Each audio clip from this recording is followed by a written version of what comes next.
Five Nights at Freddy's, what was once the pioneer of the mascot horror subgenre, has been going through an identity crisis, and it has never been more obvious than with the recent release of Secret of the Mimic. When I had first finished this game, I felt quite conflicted because, just to be clear, I actually don't think this was a bad game by any means. It's actually quite solid and a huge step up from both Security Breach and the Ruin DLC. But something just felt off to me about this game, and at first maybe I thought I was just crazy because everyone else I either know personally or saw talking about this new entry online was just loving it, even saying it's possibly the best FNAF game of all time. But then one day I came across a certain clip from Markiplier's playthrough, and everything just suddenly clicked. I miss it.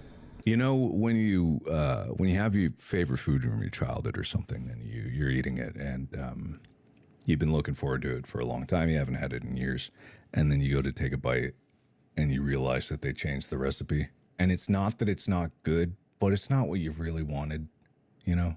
So it turns out I was not alone with my feelings towards this game. Don't get me wrong, I have my issues with this game, which I will go over in a minute, but there were still a lot of moments in the game I found quite enjoyable. So no, Secret of the Mimic is not a bad game, but I do think it's a bad FNAF game. And before you Mimic defenders go rushing into the comments, I ask you to simply take a few minutes and listen to what I have to say, because in this video, I am not just going over my personal issues with this new FNAF formula, but I'm also going to go over ways I think the franchise can feel more like the classic FNAF games while still evolving from just having these simple sit and survive gameplay mechanics. So right off the bat, let's just dive into what I guess we can consider my review and retrospective on Secret of the Mimic. So gameplay-wise, this game is structurally similar to the previous mainline title, Security Breach, but unlike that game, this one isn't a complete dumpster fire. And it is extremely evident that Steel will listen to all the community feedback on the previous game,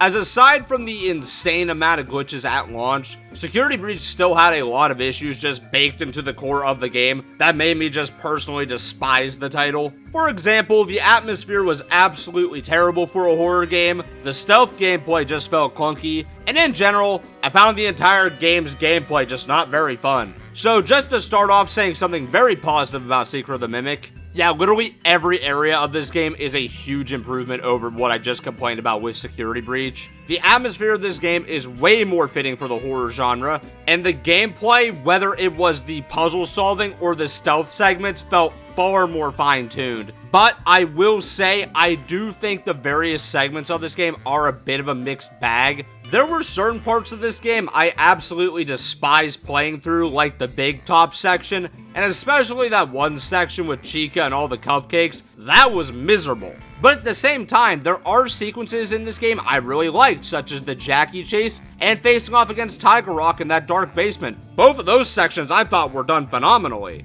But in saying that, I do feel like I have to bring up that this game has a huge problem with keeping a consistent tone throughout the game, which perfectly transitions me into my first point about why I think this is a bad FNAF game. The atmosphere just feels off. So many who aren't the biggest fans of Secret of the Mimic have said that this game feels more like Poppy Playtime than Five Nights at Freddy's, and in certain areas I do have to agree. This location, while tone-wise being really good for a horror game, has a lot of locations throughout it that feel like a bit too much of a departure from what we know as Five Nights at Freddy's. Now, of course, I'm not saying that you need to be in a pizzeria for a FNAF game, as we've obviously been in various different locations throughout the series, but what helped those other locations still feel like they belonged in the Five Nights at Freddy's series was that they still used something we were already familiar with. Typically, that sit and survive style of gameplay Five Nights at Freddy's got popular with to begin with. This entry, on the other hand, not only has a more generic style of gameplay for the mascot horror genre, but it's also using locations that, quite frankly, I can imagine would work in any other PG-13 horror game, simply by just swapping out the FNAF animatronics with literally anything else. But what I will acknowledge with this point of mine is that FNAF as a series was and still is the introduction to horror games for a lot of people, specifically the younger audience. So this critique of mine just really comes from a place of a horror game veteran. But if you are a newcomer to this genre, you probably completely disagree with me on this point, and that's fine.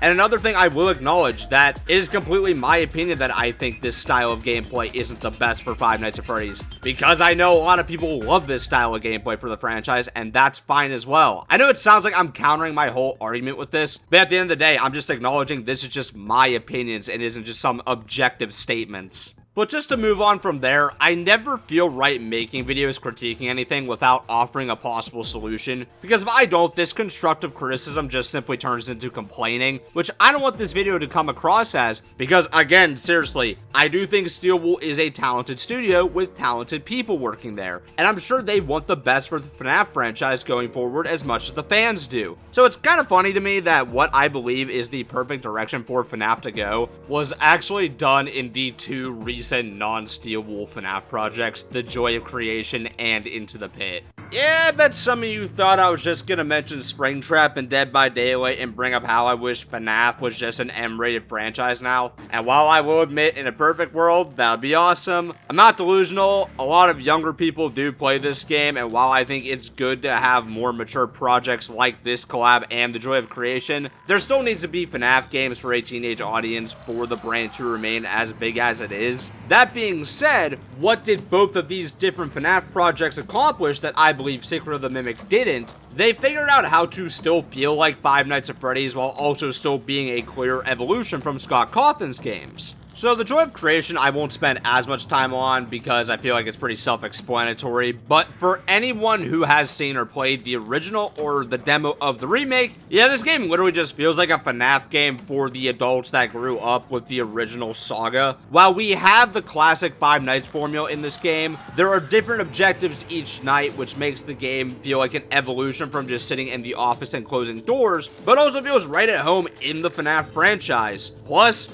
not gonna lie, this game is a lot scarier than anything the official games have ever done. Seriously, I cannot wait for the full release of the remake. The demo was incredible. But now you're probably wondering, how does the 2D side-scroller fit into this argument? Because this game showed that you can still make a more complicated FNAF game that feels right at home in this franchise. Because gameplay-wise, there is nothing like Into the Pit in the FNAF series. However, it feels right at home because the story of the game, its characters, and the location are all familiar to us already. Into the Pit strikes this perfect balance of trying something new without distancing itself too far from what we already know and love about Five Nights at Freddy's. Also, another thing I think Into the Pit did insanely well that I think has become unfortunately forgotten with a lot of the FNAF games now is that this game finally leaned more towards the paranormal horror that made Five Nights at Freddy's so popular in the first place, instead of relying on the sci-fi route the games have leaned more and more into as the franchise has gone on. This is more of a personal gripe with games like Secret of the Mimic I have, but personally, I'm just not a fan of these games going so sci-fi. Granted, there have always been sci-fi elements in Five Nights at Freddy's,